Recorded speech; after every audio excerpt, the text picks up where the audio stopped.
Hola nuevamente, les saluda Ricardo Caraccioli, esta vez con amplificador diferencial. Empezaremos con el diagrama. Acá podemos ver el diagrama de un amplificador diferencial realizado con 2BJT NPN.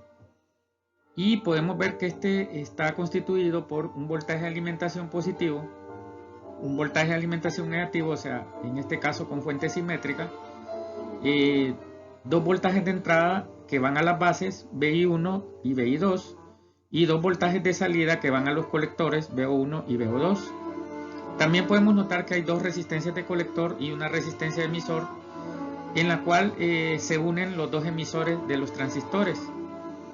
A la derecha podemos ver su representación, digamos, en diagrama de bloques. Este tiene dos entradas, como dijimos anteriormente, y dos salidas. Circuito amplificador diferencial.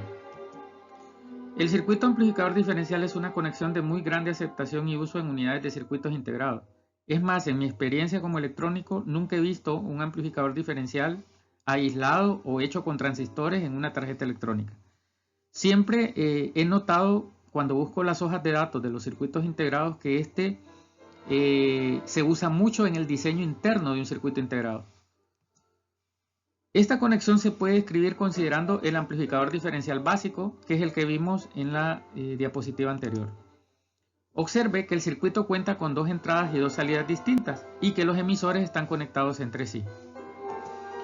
Si bien la mayoría de los circuitos de amplificador utilizan dos fuentes de voltaje distintas, o sea, fuente simétrica, el circuito también puede operar con una sola fuente. Polarización DC. En la polarización DC notamos que, bueno, si lo usamos con fuente simétrica, este tiene dos resistencias de colector y que por lo tanto habrán dos corrientes de colector.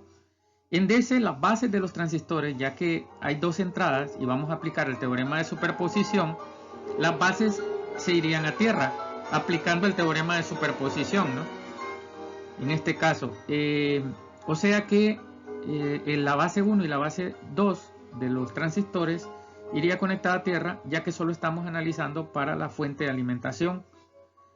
Igual vemos que como solo hay una resistencia de emisor y que los dos emisores están unidos, hay una corriente de emisor que al igual esa se divide en dos si la vemos desde los emisores de cada transistor de forma independiente. Nosotros sabemos que en un BJT la corriente colector es muy parecida a la corriente emisor, con una ligera diferencia que es la corriente de base, que generalmente es muy pequeña. Y es por eso que nosotros decimos acá que la corriente colector es aproximadamente la corriente emisora entre dos. De este análisis podemos concluir lo siguiente, que la corriente emisor será el voltaje E menos 0.7 entre la resistencia de emisor. Y que el voltaje colector 1 va a ser igual al voltaje colector 2, que sería VCC menos IC por RC o VCC menos I entre 2 por RC. Y que como IC1 va a ser igual a IC2, ya que es totalmente simétrico el lado izquierdo y el lado derecho del circuito, estos van a ser igual a la corriente emisor dividida entre 2 aproximadamente, ya que vimos de que no estamos considerando la corriente de base. Modos de operación. Respecto a los modos de operación, si se aplica una señal de entrada a cualquiera de las dos entradas con la otra conectada a tierra, la operación se conoce como sencilla. Si se aplican dos señales de entrada de polaridad opuesta, la operación se conoce como doble. Si la misma señal de entrada se aplica a ambas entradas, la operación se denomina modo común. Entonces tendremos tres formas de conectar la señal de entrada. Empezaremos estudiando el modo de operación sencilla, que lo podemos ver acá. En este, una de las bases la mandamos a tierra y metemos señal a la otra base, o sea, solo utilizaremos una entrada. Igual solo utilizaremos una salida, que en este caso será la del transistor 1, VO1.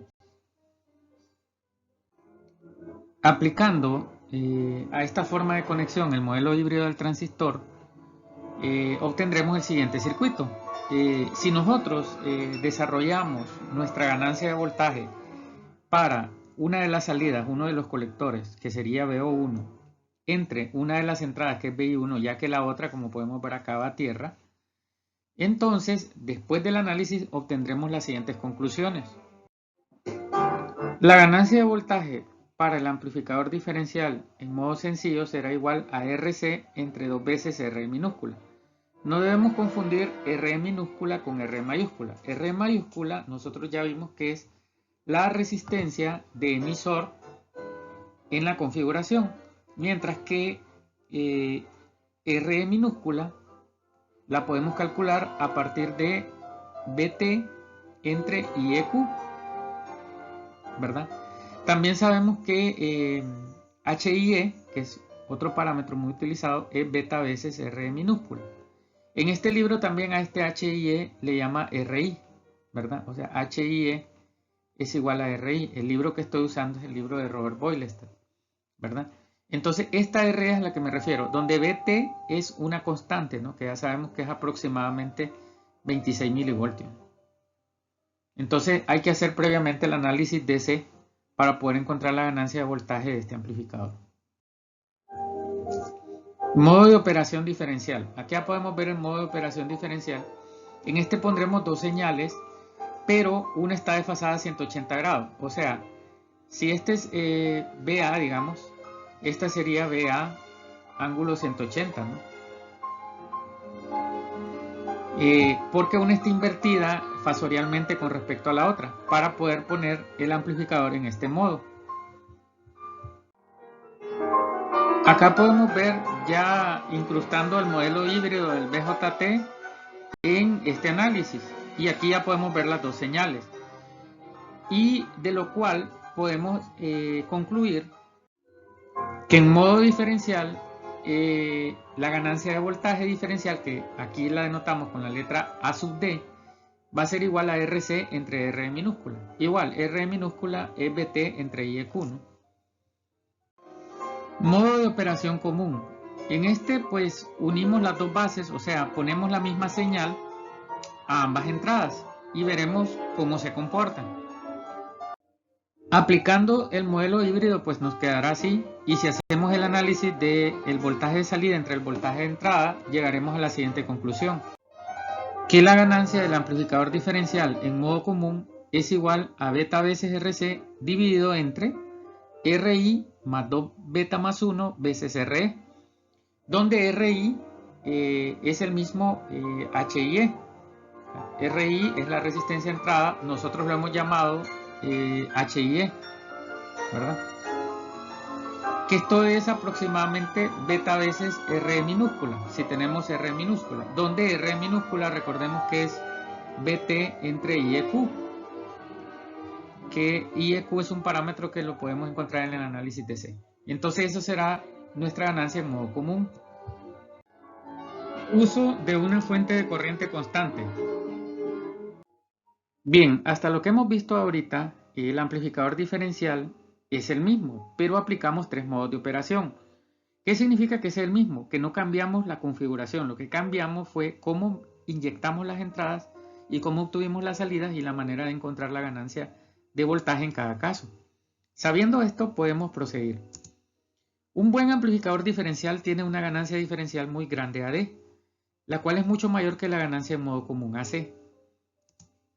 La capacidad de rechazo en modo común del circuito se puede mejorar considerablemente haciendo la ganancia en modo común lo más pequeña posible, idealmente cero. ¿Qué significa esto?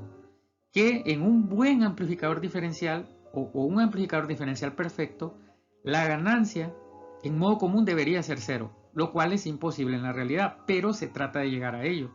Esto se puede ver en esta fórmula, ¿no? ¿De qué depende esto? Pues de RE, podemos verlo ahí. A partir de la ecuación 16 podemos ver que cuanto más grande sea RE, más pequeña será la ganancia en modo común.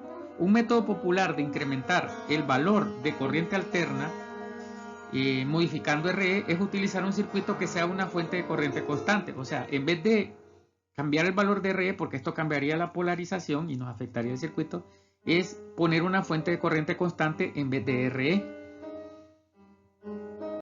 El circuito nos quedaría así, ya modificándolo, ¿no?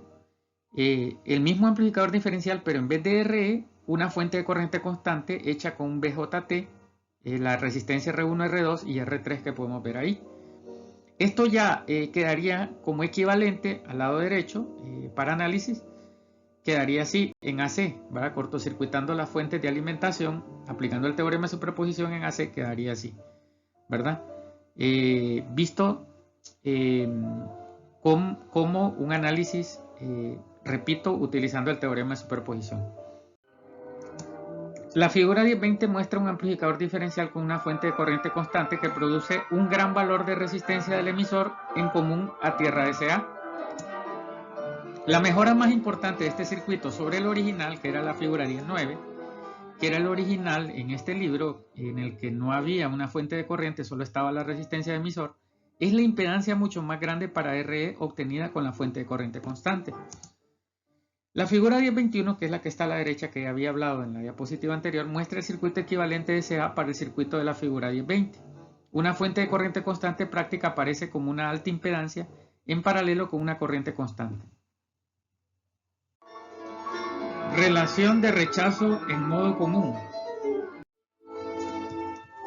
La relación de rechazo en modo común es un parámetro bien importante para poder determinar la calidad de un amplificador diferencial. Habiendo obtenido la ganancia en modo diferencial y la ganancia en modo común, como el procedimiento de medición explicado anteriormente, ahora podemos calcular un valor para razón de rechazo en modo común, CMRR abreviado, lo cual se define mediante la siguiente ecuación. La relación de rechazo en modo común sería la ganancia diferencial entre la ganancia común.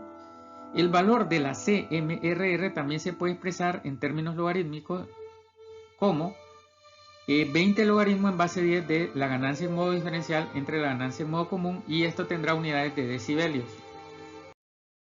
Amplificadores diferenciales FET.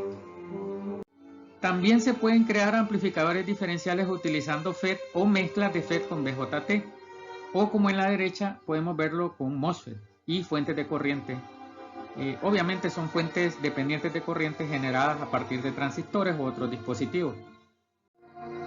En esta figura podemos ver un amplificador diferencial CMOS, pero que siempre se vale de una fuente de corriente constante, ¿no? Y esto solo lo vemos como curiosidad, ya que no lo analizaremos en esta presentación. Como referencia para esta presentación utilicé el libro de Boylestad y Luis Nachelki, Teoría de circuitos y dispositivos electrónicos, y ahí podemos ver el ISBN para que puedan verificar. Gracias por su atención.